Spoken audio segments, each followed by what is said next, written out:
So, magandang umaga po mga kapatid. Wala pa ibang mga kapatiran, pero start na po tayo.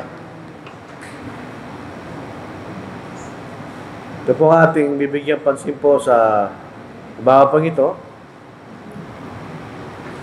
Interesante po ito mga kapatid na tignan po natin.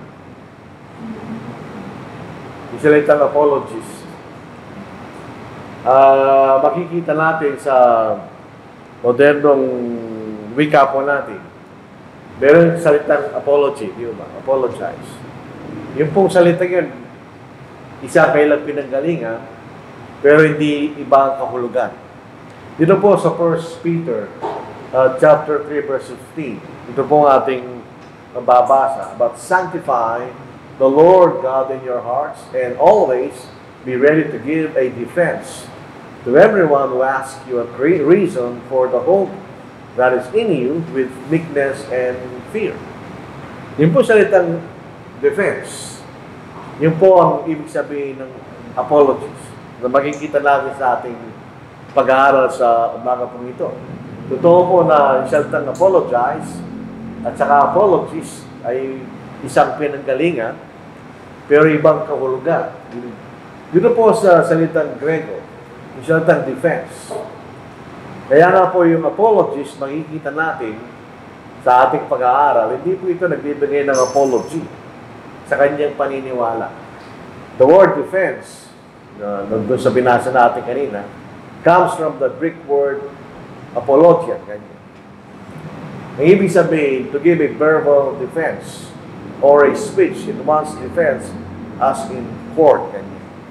So yung mga Grego, ginagamit nila salitang apologia bilang isang pagtatanggol sa sarili sa pamagitan ng bibig. O katulad rin po sa bahagi ng sinasakdal, yung kanyang defense sa korte kanya. Yan ang pinanggalingan ng salitang apologia. Kaya yun po ibig sabihin ng apologies kanya. Hindi tayo nagbibigay ng apology o sorry sa ating paniniwala. Hindi. Dito rin po nanggaling sa salitang apologetics. Merong isang website na mga Kristiyano na apologetics kanya. Maganda pong website yun. Bagamat hindi natin kasamahan bilang mga conservative, pero maganda yung kailang sinasabi doon. Itong apologetics, ito po yung isang bahagi ng paniniwala na nagbibigay ng pagtatanggol sa katibayan na nagpapakita ng Kristyanismo itutuungan niya. Yan ang apologetics. So mapapansin natin, itong salitang ito ay may kaugnayan sa pagtatanggol sa ating paniniwala. Si Apostle Paul ay isang halimbawa ng isang apologist. Dito sa Philippians 1:16-17. Nung siya po'y nakakulong sa Rome, siya ay sumulat sa mga kapatid sa taga-Pilipos na siya'y nagagala dahil may mga kapatid na nagtanggol sa paniniwala dahil siya, sabi niya, ay tinalaga sa pagtatanggol ng pananampalataya. So, ang isang gawain po ni Apostle Paul, hindi lang may pangaral ng Ebanghelyo o may lahat ng katotohanan, kundi pagtatanggol din sa Ebanghelyo. Yun ang isang gawain niya. So, siya po ay isang apologist sa ganung klaseng kahulugan. Ito basahin natin. Ang huli gumagawa dahil sa pag-ibig, palibhasing nalalaman na ako'y itinalaga sa pagtatanggol sa Ebanghelyo ngayon for the defense of the gospel. Yung po, salitang apologian, pinanggalingan ng salitang apologist. Ngunit ipinapangalan ng una si Kristo dahil sa pagkakampi-kampi, hindi sa katapatan na hangarin ay dagdagan ng hirap ang aking mga tanikala. Ito yung mga kaaway ni Apostle Paul. Hindi sila nagtuturo ng maling aral, sila nagtuturo ng tama, pero kaaway nila si Apostle Paul. In other words, dahil si Apostle Paul po ay maraming gawain sa Ebanghelyo, kumpara sa iba, may mga iba na ingit kay Apostle Paul, ganyan. Kaya yung kailang para bagang pagtatanggol o pangangal sa Ebanghelyo, ay parang pahirapan siya Apostle Paul. Pero sabi niya Apostle Paul, walang halaga sa kanya yun. Ang mahalaga ay ipinapakal ng Ebanghelyo. So makikita na sa salitang pagtatanggol kanya. So isang gawain po ni Apostle Paul na ipagtanggol niya ang Ebanghelyo, hindi lang po ipangarap. Dumating po sa atin, makikita natin itong pag-aaral po natin. Hindi lang ito nakatuon sa mga maaral, elders, o yung mga nauuna sa iglesia, kundi sa lahat ng mga kapatid, mga Kristiyano, na tayo magbigay ng pagtatanggol sa ating pananampalataya. Yun po sa Acts chapter 17, verse 2. Ngayon sabi niya, siya nagbibigay ng katibayan kanya. So pinagtatanggol niya ang pagkabuhay na maguli ng ating Panginoon. Sa Acts 17, verse 2, siya pumunta sa Athens. Siya nasa Athens. Pinangaral doon. And according to Paul's custom, he went to them, and for 3 Sabbaths, reasoned with them from the Scriptures. So, kausap ni Mangutyo, explaining and giving evidence that the Christ had to suffer and to rise again from the dead, and saying, this Jesus whom I am proclaiming to you is the Christ. So, pinagtatanggol niya, nagbibigay ng katibayan, na itong si Jesus na ipinako sa krus na Mangutyo ay siya Kristo kanya. Pasilin po natin, yung salitang Jesus at salitang Kristo, hindi magkapareho yun. Yung Jesus, yun yung tao.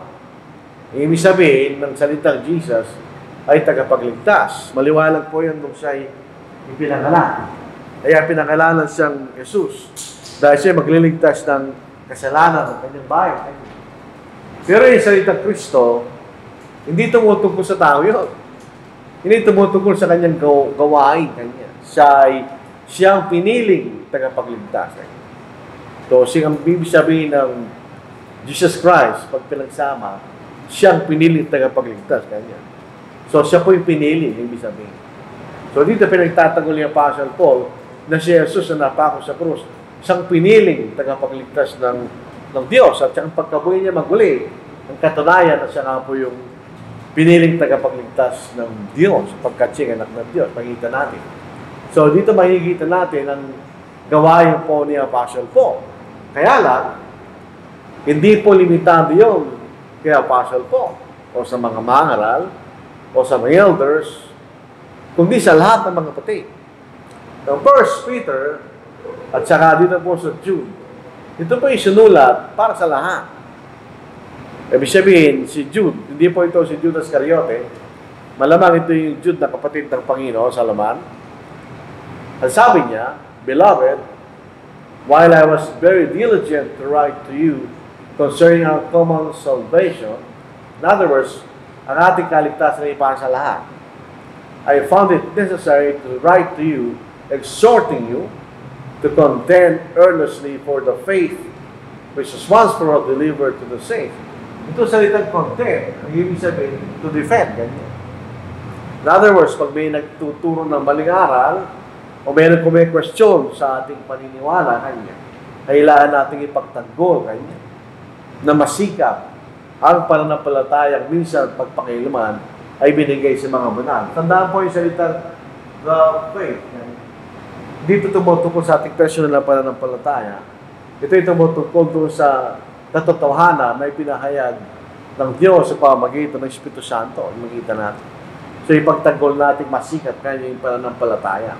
So ito pong gawain ng pagtatanggol ng katotohanan ay para sa lahat ng mga Kristiyano. Yun mababasa natin mga kapatid. Ito ay para sa lahat.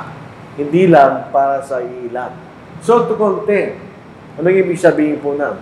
To fight or struggle as a combatant. Pag siya pansinin natin, hindi yung nagsasalita lang. Pag ikaw po ay combatant, ikaw ay sundalo, yung talaga nagkikipaglaban ka. Di ba? Ibigay yung buhay mo para kung sino man ang pinaglalaban mo. So yung salita contend, ay gano'n. To fight or struggle as a combatant. Yung trabaho po ng sundalo, hindi madali. Sabi, number 1, nakataya ang buhay mo. Pangalawa, yung may kaugnayan sa digmaan, hindi rin madali. Kasi hindi ka natutulog, hindi siya kumakain. Sabi ng isang kapatid na naging bahagi ng US Marines, na pumunta na sa Pilipinas. Sabi ko sa kanya, tinatanong ko, hindi ka ba nahihirapan na pagka pupunta ka sa CR ng mga Pilipino ka? Hindi kanya. Dahil ako isang Marine, ako'y nagdudumi sa salawal ko, kanya. Kasi paano ka magdudumi kung nakikipaglaban ka, kanya. So pag nakikipaglaban ka, magdudumi ka sa salawal mo, kanya. So yan ang kahirap ng pagiging sundalo. Yan ang ibig sabihin sa salitang content, kanya. Pero mayroon pang kakipat na salita, earnestly. Ito po ang ibig sabihin niya. Ito po ay galing sa isang athletic term, which means to agonize. Tingnan po ninyo, pagka yung mga atleta, sila po yung nagta-training, hindi madali yun. Lalo higit pag sila yung nandun na sa labanan, lalo hindi madali yun. Dahil doon yung stress ng competition, describing the extent to which we must go in our efforts to defend the truth, kanya. So, para tayong athlete, talagang kahit maghirap ka, kay gagawin mo magagawa para magwagi ka. Ganoon din po ang pagtatanggol sa ating pananampalataya. Para tayong atleta. Kaya kahit tayo po'y mahirapan, gagawin po natin yun. So, balik tayo sa ating talata. But sanctify Christ as Lord in your hearts, always being ready to make a defense to everyone who asks you to give an account for the hope that is in you, yet with gentleness and reverence. So, yung makikita natin, unang bahagi ng talata, sanctify kanya. Ito salitang sanctify, kasama rin po yung salitang saint. Sanctification. Hindi na isalin yan. Hindi natin lang kung ano ibig sabihin ng salitang mga yun. Ibig sabihin, ang salitang sanctify, hindi rin po yan English word. Parang borrowed word lang yan sa Latin, Pero hindi sinasabi yung kahulugan. Yung salitang sanctify, kung natin pong alamin kung anong kahulugan ng sanctify, ito po ay to set apart. Ihiwalay, ganyan. To set apart.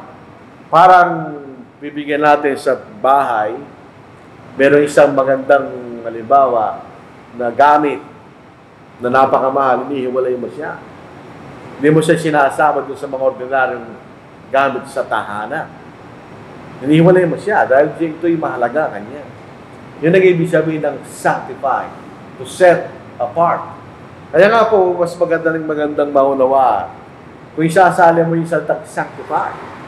So, ibig sabihin, ihiwalay mo ang Panginoon ng Diyos kanya. You will set apart. Nag-ibig sabihin, siya po ihiwalay mo sa iba pang mga bagay at siya ang pinakamahalaga sa lahat ng bagay sa ating puso. Yun ang sanctify. Inihiwalay mo siya bilang iyong Panginoon, ganyan. Siya lang yung Panginoon mo. Yung ibang mga Panginoon, nahigit siya sa kanilang sa ibang Panginoon na yun. Siya ang pinahigit na Panginoon, ganyan. So, siya po ang nakaupo sa trono ng ating kaisipan. So, siya ang Panginoon eh. Doon po sa Lucas, chapter 6, verse 46. Pag sinasabi nating Panginoon, sinasabi ng Panginoon mismo, bakit niyo ako tinatawag na Panginoon, Panginoon, at di niyo ginagawa mga bagay na aking sinasabi. So, yun ang essence ng Panginoon. Ikaw ay susunod sa lahat ng kanyang sinasabi. So, yun yung unang bagay na may kahalagaan sa ating defense. Kailangan natin ihiwalay ang ating Panginoon bilang ating Panginoon at sumunod sa kanyang mga kautusan. Ito po sa John chapter 14, verse 15. If you love me, keep my commandments. Kaya nga po, siya ang ating Panginoon, so tayo sumusunod sa kanyang mga kautusan. So yung unang bahagi ng ating pagtatanggol, inihiwalay natin ang ating Panginoon sa ating mga puso. Tayo sumusunod sa kanyang kautusan. Pero with confidence. Kaya alam natin totoong sinasabi niya eh. Buong tiwala, tayo naniniwala, tayo sumusunod. Ito sa Hebrews 13, verse 5 to verse 6. Let your conduct be without covetousness. Be content with such things as you have. Ito pong contentment, hindi ibig sabihin, doon ka na lang.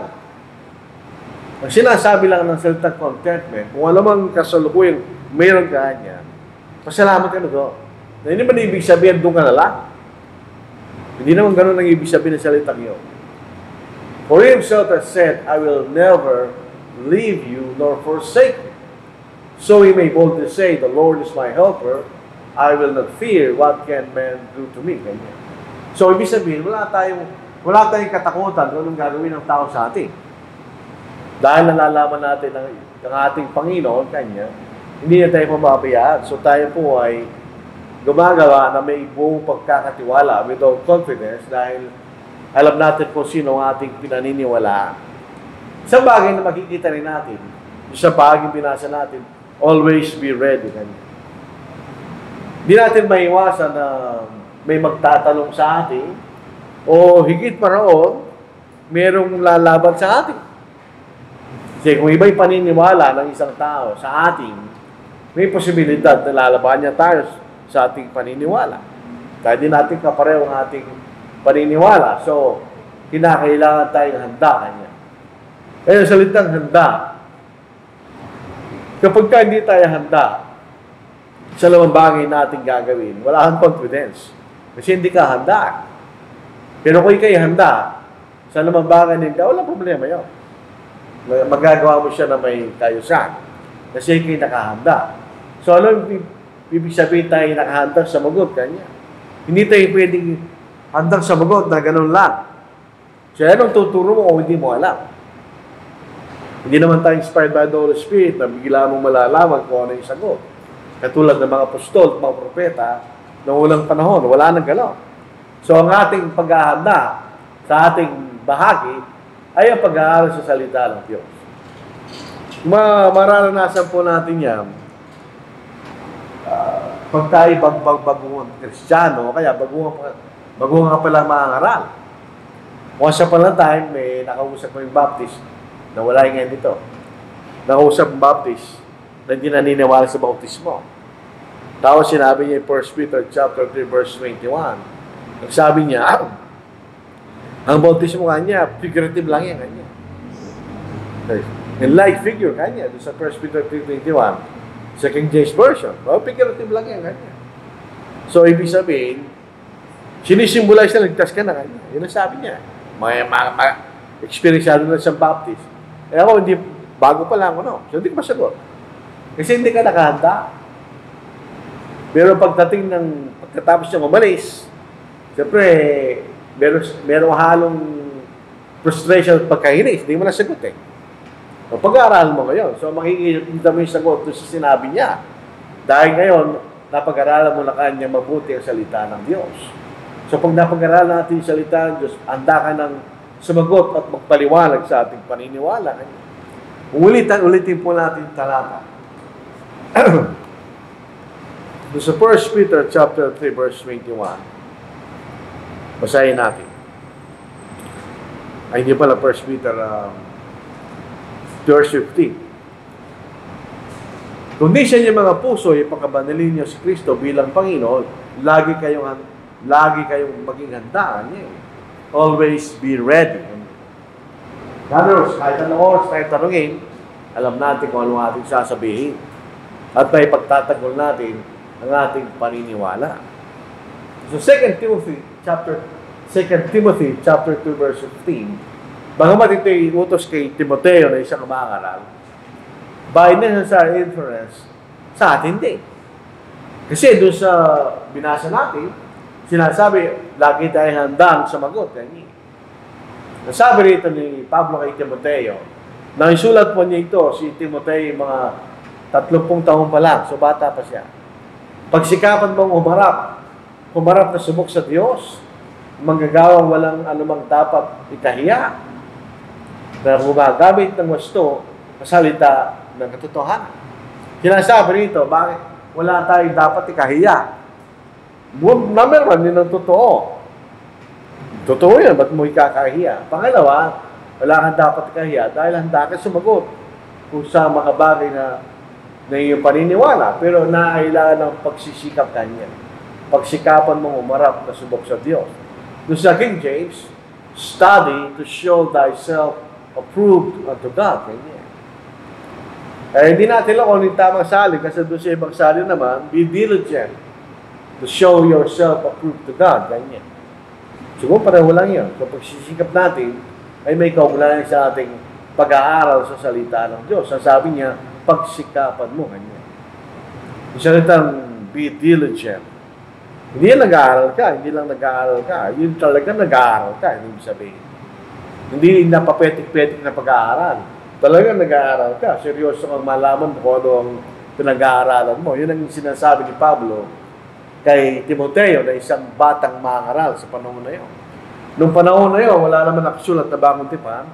So, umaasa sila sa mga apostol, sa mga bagay na itinuturo ng mga apostol at ito ay kanilang pinag-aaralan.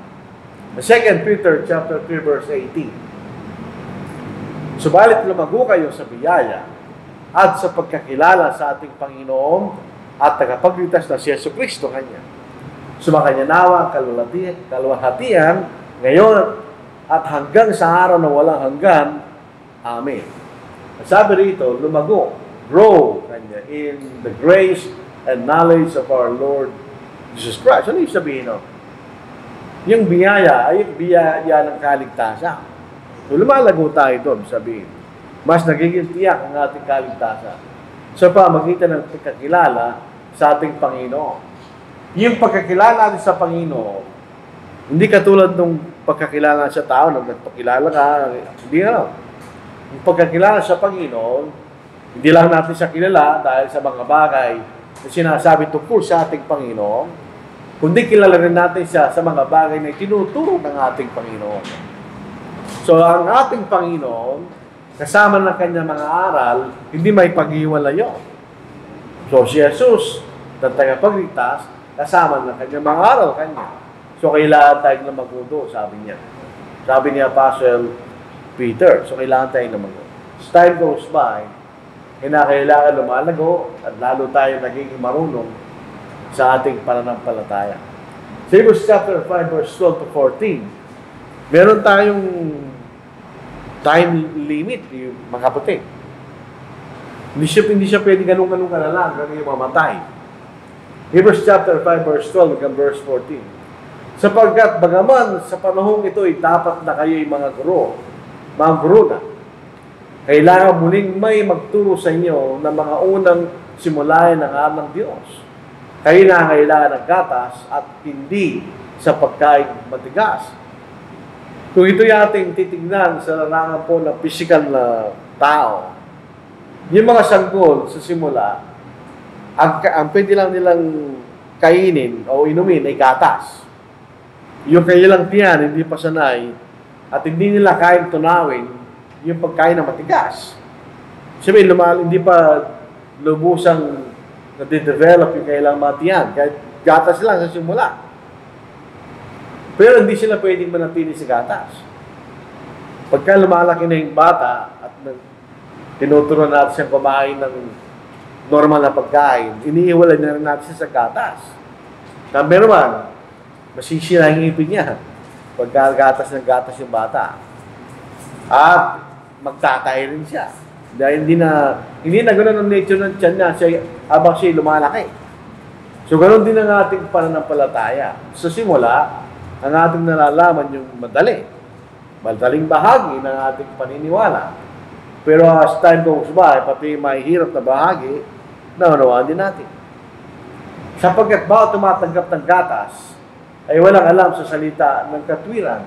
Yung bago pa lang sa pananampalataya, ay siyempre, hindi mo pa alam yung katotohanan. May bahagi lang na alam mo. Palibasa siya siyang sanggol, bagong panganak. Ngunit ang pagkain matigas ay para sa mga nasa gulang na dahil sa pagsasagawa ay nasanay ang kailang mga pandawa na makilala ang pagkakaiba ng mabuti at masama. Pag nasanay ka na ngayon sa katotohanan, alam mo kung ito'y tama o mali. Narinig mo pala, malalaman mo na kung ito'y tama o mali. Ang palagi natin ginagamit na halimbawa dyan, ay sa larangan po ng pag-aaral ng lingwahe, halimbawa. Yung English. Pag-aaral po sa wikang English, ano po? Hindi po madaling matutunan nyo. Isa sa pinakamahirap na lengwa ay ang wikang English. Pero pagdating ng panahon, habang kayo nag-eskwela, alam mo yung rules. Sinasabi ng teacher yung rules, ganito, ganyan. Pag kayo tumatanda na, tumalis ka sa eskwela, hindi mo na alam yung rules. Nalimutan mo ng iba. Pero nasanay na yung tenga mo at sa yung mga mata mo kung ano yung tama at mali. So pag narinig ka nagsasalita ng English at mali, mali ka mo. Wrong grammar yan, sabi sa kanya. O kaya pag nagsusunod siya, o kaya sa PowerPoint, mali ka mo. Mali, nasanay ka na kasi, mali yan ka mo. O yung rules, hindi ko na alam, pero mali yan ka mo. So ganun po ang maturity, kahit saan, hindi na natin alam yung rules. Minsan, muscle memory na lang. Alam mo, tama yun. Minsan, di mo na maipala, bakit mali? Tama. Pero alam mo, tama yun. Dahil kasanayan mo sa pag-aaral ng salita ng Diyos. Minsan, hindi mo na alam yung talata. Fortunately sa akin, kahit matanda na ako, di ko pa nalilimutan yung mga talata. Pero minsan, dumating yung punto na yung talata yung pero hindi mo na alam yung talata, pero alam mo yung ninalaman ng talata. So, dahil sa kasanayan, yung mga na-memorize na mga talata, hindi mo naman minemorize yun. Sa katagal ng paggamit mo sa mga talatang yun, magiging muscle memory. Na-memorize mo sila. Hindi mo na kailangang basahin pa kuminsan yung mga talata. So, meron tayong kahandaan. At ang kahandaan na yan ay sa number 1, sa pag-aaral salita ng Diyos. Yun ang number 1 na preparation po natin. Pangalawa, sa pag-aaral natin. Itong Bible study, hindi ito kasi katulad ng striktong pag-aaral sa eskwelahan. Hindi natin magagawa yan kasi iba-ibang antas ng ating kaalaman. Hindi katulad sa eskwela, homogeneous yun. Magkakaedad, pare-pare pinag-aaralan nila. Dito sa atin, hindi natin pwedeng i-apply yun sa eskwelahan, strictly. Pero kailangan pa rin tayo maghanda. Mag-prepare po tayo sa mga pinag-aaralan natin at pagdalo natin sa pagsamba.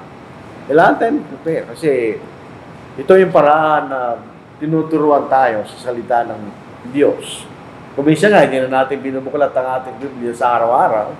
So ito na lang ang pagkakataon natin na babuksan natin ang ating Biblia. Nung kami dalawa ni Brother Ronnie, nung kami bagong Kristiyano, may sabay kami na-baptize.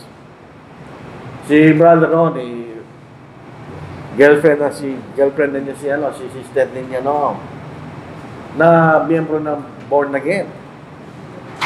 So, pinag-aaralan namin yung tungkol sa doktrina ng Baptism of the Holy Spirit.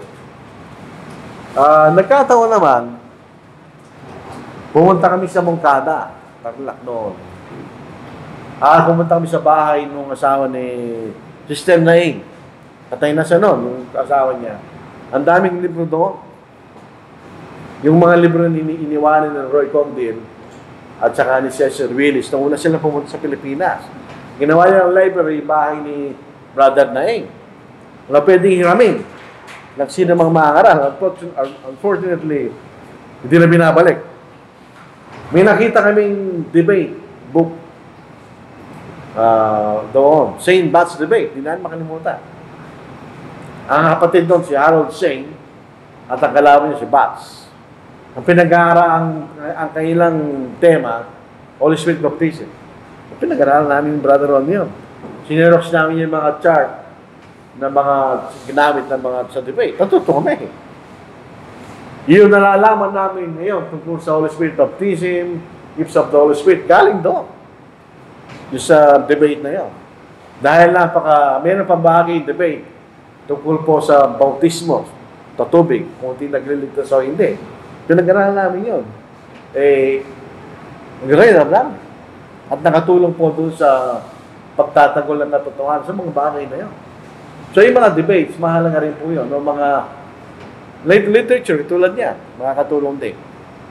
No, ako'y, nang bago-bago pa kaming Kristiyano, tinanggap po yung unang kopya ko ng Truth Magazine.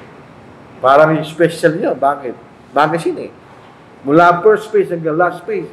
Pag babasahin mo lahat, excited ka malaman. Unfortunately, pag dumating na yung panahon, dumadami na yung mga magazine mo, hindi na katulad yung muna. Di ba, basa mo pa rin, pero iba yung excitement nung tinanggap yung una mong Truth Magazine, o yung unang libro mo na binigay sa'yo. So, nakatulong din po yung mga pati. So, walang shortcut. Hindi natin pwedeng shortcut yan. In other words, kailangan mo talaga siyang pag-aralan. Hindi mo siya pwedeng shortcut. Ang shortcut, pwede lang yan pag nagbibiyahe ka. Pero sa mga namang bagay, pag-aaral, walang shortcut. Kailangan mong dumaan ka doon sa daan para matututo tayo. Kaya para maging handa tayo sa ating pagsagot. Isang dahilan, bakit hindi natin makomberte yung mga kailangan natin? Dahil hindi tayo handa. Kasi natatakot kapag baka tanungin ako, anong sasagot ko ako? So hindi ka na lang magsasalita kasi baka nga naman di masagot yung tanong niya. Paano mas magaling pa sa sayo sa kanyang paniniwala kaysa sa ating paniniwala? Kaya nga po ito isang pagpapakilala na mahalaga na tayo ang handa. Tayo lahat, hindi lang yung ibang mga tao. Tayo lahat, ibig sabihin, na handa tayong pagtanggol ang ating paniniwala. Yung pong ating pagiging pagtsatsaga ng pag-aaral sa Biblia at yung pakikinig sa Bible study o sa sermon, nakakatulong yun. Para mababalik din po kami doon sa unang bahagi ng kami bagong Kristiyano. Yung casual meeting ni Brother Andrew Gawe, yung unang casual meeting niya sa Angeles. Tapos, kumain pa sa bahay namin. Nagtatanong kami sa kanya. Marami kami natutunan. Dahil doon sa mga pagtatanong na, pakikinig namin doon sa pagtuturo niya. Dahil magaling magturo din kapatid na yan. Po. Pagka yung mga panahon na ginagawa natin sa pag-ahandang ganun ganyan, ay makatulong sa atin. Ang number one, it will give you confidence. Pagka kinakabahan ka sa gagawin mo, at hindi ka masyadong confident, hindi ka nakahanda. Yung nervousness, normal lang sa tao yun. Kahit yung pinaka-professional na tagapagsalita, meron pa rin konting nervous bago siya magsalita, normal lang yun. Kahit yung pinakasikat na mga speaker, yung mga professional, nanginervous pa rin niya. Normal lang yun sa pagsasalita. Unless otherwise, katulad dito, Sunday in, Sunday out, walang problema yan. Pero pag pumunta ka sa ibang lugar, normal lang yung kabahan na konti. Pero yung talagang kinakabahan ka, ay dahil hindi ka nakahanda. Pag tayo prepared, it gives confidence. At ito ang advantage ng ikay confident. Pag nakikita na nakikinig na ikay confident, magiging confident din sila. Kasi makikita mo yung nagsasalita, hindi niya alam kung anong ginagawa niya. Paano siya paniniwala? Hindi siya, paikot-ikot siya, hindi niya alam kung anong sinasabi niya. Parang maniniwala totoo yung sinasabi niya, di ba? Yung po yung ating pananampalataya, tumitibay yan dahil sa pakikinig niya. At that time, kaya po pakikinig lang po nakasulat yan dahil hindi pa nakasulat yung buong bounty pa. So yung kailang source ng pananampalataya, yung nangangaral na, yung mga apostol, yung mga mahal sa panahon na yun. Sabi ni Pablo, ang pananampalataya ng gagaling sa pakikinig, tapos inulit pa niya, at sa pakikinig sa salita ng Diyos, o sa salita ni Kristo nga niya. So yun, nagkakaroon ka ng katiyakan sa iyong pinaniniwala. At nawawala yung ating pagdududa. Kung totoo ba hindi yung ating pinaniniwalaan. Dito po sa Efeso, ika-4 na kabanata, yung walang confidence sa kanyang pinaniniwalaan, ano siya? Babalik-balik. Minsan naniniwala siya, tapos hindi naman siya naniniwala. Siya naniniwala siya, tapos hindi naman siya naniniwala. Meron kami nakausap na mga makaral ng pinag-uusapan po natin issue na baptizer. Kung kinakailangan Kristiyano mag-baptize para maligtas ka. Sabi niya, naniniwala na ako kanya. Tapos susunod na yung pagkikita, nagtatanong na naman siya, hindi ka na pa, akala ko ba naniniwala ka? Ang ibig sabihin, meron siyang pagdududa sa pinaniniwalaan niya. Kaya pabalik-balik siya eh. Sa Efeso, ika-4 na kabanata, sa verse 14, tayo wag nang maging mga bata. Ano ba yung karakter ng bata? Ang bata, wala siyang tiyak na kaisipan. Yun ang kaya nga bata eh. At na tinatangay-tangay ng mga alon at dinadala-dala ng bawat hangin ng aral sa pamamagitan ng pandaraya ng mga tao, sa pamamagitan ng kailamang katusuhan sa paraang mapandaya. So, yung pong mga aral na gitara, ay pandaraya yan. So, kung may pagtututo ka, madali ka pa rin may influensyahan, kaya pabalik-balik ka eh. Pero pagka ikaw ay talagang pinag-aralan mo yan, napatunayan mo totoo, hindi gano'n. Ika'y mananatili kung ano yung totoo o hindi. At ang ating confidence ay makakatulong din yung iba na maging confident. Kung meron tayong pinag-aalang totoo, tapos makikita natin yung nagtuturo, hindi niya alam kung anong ginagawa niya. At hindi rin niya alam kung anong sasagot niya. That will not inspire confidence, di ba? Basahin natin sa Philippians chapter 1, verse 14. Bakit naging matapang yung ibang mga kapatid? Nung si Pablo po ay nakulong sa Pilipos. At ang karamihan sa mga kapatid sa Panginoon na nagkaroon ng tiwala na niya. So, ang context niyan, para si Brother Rick, nung bago pa lang siyang mangaral, pagka pinatuturo namin siya, ikaw na lang, handa ka naman kanya.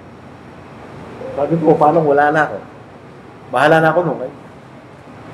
Sabihin, itong mga kapatid dito, nagkaroon sila ng tiwala na mangaral dahil si Pablo nakakulong. Wala nang mangaral ng iba, kaya sila ngayon ang tumindig sa katotohanan. Ay lalo nagkaroon ng katapangang ipahayag na walang tapat ang salita ng Diyos. Bakit sila naging matapang? Dahil sila nakahanda. Ngayon din po sa Acts chapter 8, ano po? Bakit ito nagkaroon ng pag-uusig laban sa iglesia sa Jerusalem sa panahon na pinatay si Esteban? Bakit yung mga nagsipangalat ay nangaral sila? Di mo mangangaral yun, ordinary miyembro lang, sayin natin.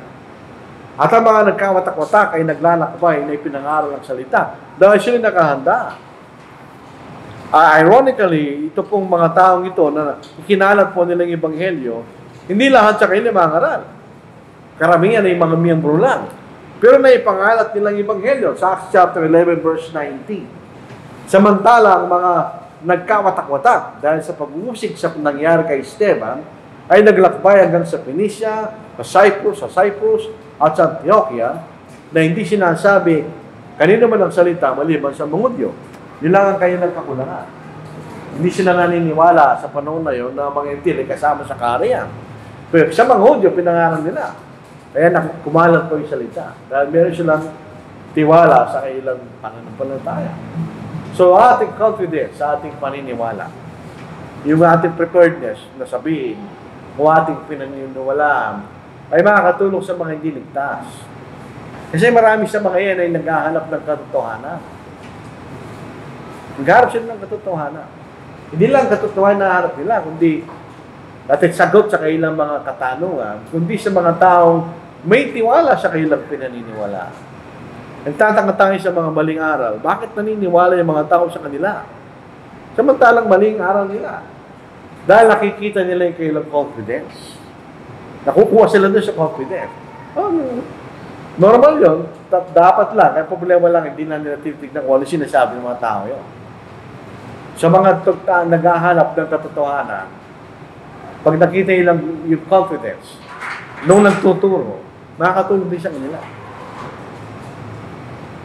Kaya eventually sila po ay maniniwala. Bakit ka na maniniwala sa isang tao na hindi nagtitiwala sa kanyang pinaniniwalaan?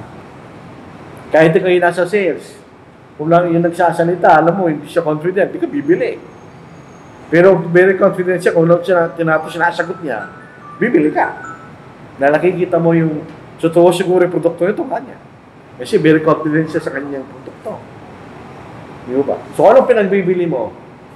Kailangan very confident ka para maniwala yung binibentahan mo. Kasi iba yung nagbebenta ka eh. Sa pangangaral niya, ba't tayo nagbebenta? Tayo po yung nagpo-persuade sa mga tao na paniwalaan nila kung may totoo para sila po ay magkaroon ng kaligtasan katulad natin. So, dito po tayo magtatapos. To give a defense, ganyan. Always ready to give a defense. So, ito po yung defense. Sabi, may nagtatanong sa'yo. May nagtatanong sa'yo, merong lumalaban sa'yo sa iyong paniniwala. Halimbawa, sasabihin niya, ang bautismo, hindi kailangan sa kaligtasan. Ano sasabihin mo? Pag hindi ka sumagot, tapos din katotohanan doon. Magtatagumpay yung mali. So, yung salitang defense, sabi nga po natin, nanggaling sa salitang Grego na apologian, na kung saan nanggaling na salitang apology.